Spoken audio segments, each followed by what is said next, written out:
Welcome po sa aking channel. Pag-usapan natin ngayon ang isa sa hinangaan kong herbal na hanggang ngayon ginagamit ko bilang isang tsaa sa araw-araw. Ang makahiya. Kung gusto mong malaman ang mga magagandang benepisyo na mula dito, stay tuned in ka lang at nais ko munang magpasalamat sa inyong lahat. Maraming salamat sa inyong pagsubaybay sa ating mga channel. At kung sa tingin nyo po ay makakatulong ang video natin, baka pwedeng makahingi ng pabor, papindot ng follow at subscribe button. Napakalaking tulong na po yan sa atin. Tanawin ko po yan ng utang na loob sa inyo. Ulitin ko, maraming salamat po. At balik na po tayo sa topic natin. Ang halamang makahiya ay madalas lang nating nakikita sa tabi-tabi. At mayroon itong dalawang klase, ang makahiya na may kulay berde ang dahon at kulay red naman na may pinagsamang kulay berde. Pero parehas lang ang taglay at galing ng mga halamang ito. Ang makahiya ay kilala din sa English na tickle me plant, humble plant at touch me not plant. Mahiyain man ang halaman na ito, pero bida talaga ito sa mga magagandang benepisyo na pwedeng maibigay sa atin ng halamang ito. Sikapin mo lang na makaabot ka sa huling part ng video na ito para hindi mo ma-miss ang kakayahan ng halaman na ito. Una na dyan ay ang cancer. Ang makahiya ay nagtataglay ng at least 8 phytochemicals na may anti-cancer properties. Sa mga early stages na pag-aaral, napipigilan ng makahiya ang iba't ibang uri ng cancer tulad ng breast cancer, lung cancer, liver at kidney cancer. Kasama na rin dito ang cancer sa dugo na kung tatawagin ay leukemia. Kaya kung regular kang umiinom ng pinaglagaan ng makahiya, sigurado mababa ang tsansa mo na magkakaroon ka ng cancer. Depression, dahil sa pabago-bago na sitwasyon sa mundo natin ngayon, marami ang nagkakaroon ng depression. At yung iba, nagkukulong na lang sa kanilang bahay. Masasabi ko lang, huwag kang mag-alala at hindi ka nag-iisa. At sa tamang gabay ng pamilya at ng doktor mo, kaya mong labanan ito. Idagdag mo rin ang makahiya sa iyong mga inumin kung gusto mong bumuti ang iyong pakiramdam. Ang makahiya kasi ay tumutulong para mag-release ang iyong katawan ng serotonin na nagre-regulate sa mood ng isang tao, na kung normal ang iyong serotonin levels, malaki ang chance na mawala ang iyong anxiety, insomnia at panic attack. Almoranas. Isa sa tinatagong sikreto ng mga tao ay ang pagkakaroon ng almoranas. Dahil para sa kanila nakakahiya ito. Ngunit dapat mong malaman na kailangan talaga itong matanggal at makita ng doktor dahil pwede itong lumala. Pero kung gusto mo naman ng halamang gamot na epektibo para sa almoranas, subukan mo ang makahiya. Dahil epektibo ito upang lumiit at mawala ang pamamaga at tuluyang mawala ang almoranas. Ganito lang ang gawin mo, uminom ka lang ng gatas na hinaluan ng pinulbos na dahon at ugat ng makahiya. Diabetes. Kapag may diabetes ka, delikado ito. Lalo kung tumaas pa ng husto ang iyong blood sugar. Nangyayari ito kapag ang iyong katawan ay nagkukulang ng insulin. Ang makahiya ay perfect sa may type 2 diabetes dahil ginawa ng makahiya ang maging normal ang insulin at blood sugar sa katawan. Ang dahon at ugat ng makahiya ay epektibo sa may diabetes at matagal na ginagamit na panggamot ang makahiya sa mga bansang tulad ng Thailand at India. Arthritis, masakit at namamaga ba ang iyong kasukasuan? Baka arthritis na yan.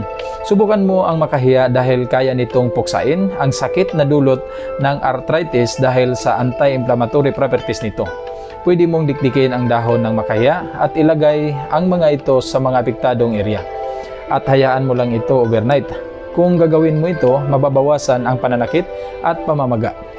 Para sa sugat, ang makahiya ay matagal nang ginagamit na mabisang gamot para sa sugat dahil sa taglay nitong anti-inflammatory properties na tumutulong upang mapabilis gumaling ang mga sugat o mawala ang sakit nito.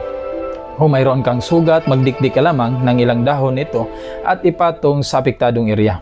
At isama mo na rin dyan ang mga buto ng makahiya dahil mabisang gamot din ito at beneficial dito sa sugat dahil pinipigilan nito ang pangangati na maaaring magpapalala sa may sugat.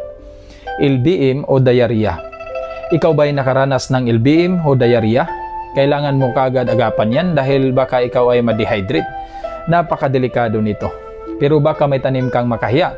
Ayon kasi sa pag-aaral, ang makahiya ay nagtataglay ng tannins at flavonoids na epektibo na binabawasan ang mga muscle contraction at secretion sa ating mga bituka. Binabagalan nito ang pagdaloy ng ating mga kinakain na makakatulong laban sa LBM o diarrhea. Ulcer o ulcer. Ang peptic ulcer ay mga sugat at maga sa iyong bituka o digestive linings.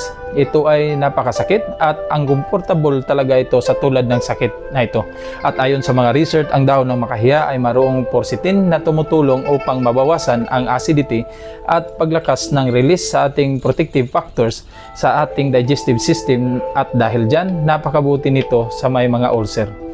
Dysmenorrhea. Tulad ng ibang halamang gamot, ang makahiya ay epektibo din na panggamot ng dysmenorrhea. Ang sakit na ito ay kadalasang nangyayari sa mga babaeng malapit na ang kanilang buwan ng dalaw. At nagiging kaugalian na rin ng mga maraming Pilipino, lalo na sa mga probinsya, ang pag-inom ng pinakuluang dahon ng makahiya para mawala ang sakit na nararamdaman nila. Kaya sa mga babae dyan, pwede ninyong subukan ang makahiya. Hika o asma. Kapag ang tao ay natake ng hika, nahihirapan siyang huminga. Ito ay dapat maagapan sa pamamagitan ng paggamot o kaya naman sa halamang gamot sa pamamagitan ng pag-inom ng pinaglagaan ng dahon at sanga ng makahiya para mabawasan ang mga sintomas ng hika. At hayon kasi sa research, ang ginagawa kasi ng makahiya sa baga ay binabawasan nito ang inflammation, pati na rin ang mucus secretion sa baga. Ubo na may kasamang plima. Kung nakaranas ka ng ubo na may kasamang makapit na plima, ang makahiya ay makatulong sa iyo. Uminom lamang ng pinaglagaan ng dahon ng makahiya at bubuti ang iyong pakiramdam. Dahil ito sa taglay niyang inflammatory properties, kasama na rin ang pagsuppress ng production ng plima sa iyong baga. Pamamasa o pasa. Ikaw ba'y taong pasain at matagal itong mawala? Magdikdik ka lang ng dahon ng makahiya at ipatong ito sa balat na apektado. Pwede mo itong gawin araw-araw hanggang mawala ang iyong pasa. Para sa utak. Alam mo bang napakabuti ng makahiya para sa utak ng isang tao?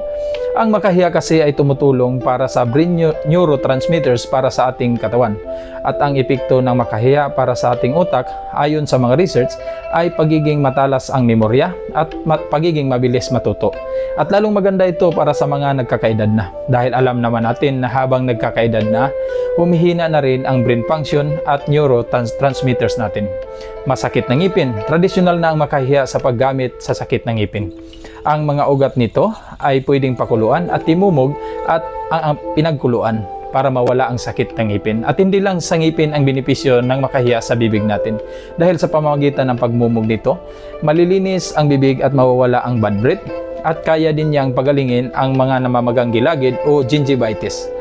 Okay, narito ang ilang mga paalala. Hindi po advisable ang makahiya para sa mga buntis. Mas mabuting magtanong muna sa mga doktor. At dito ko na lang tapusin ang napakagandang usapan patungkol sa halamang makahiya. Maraming salamat po.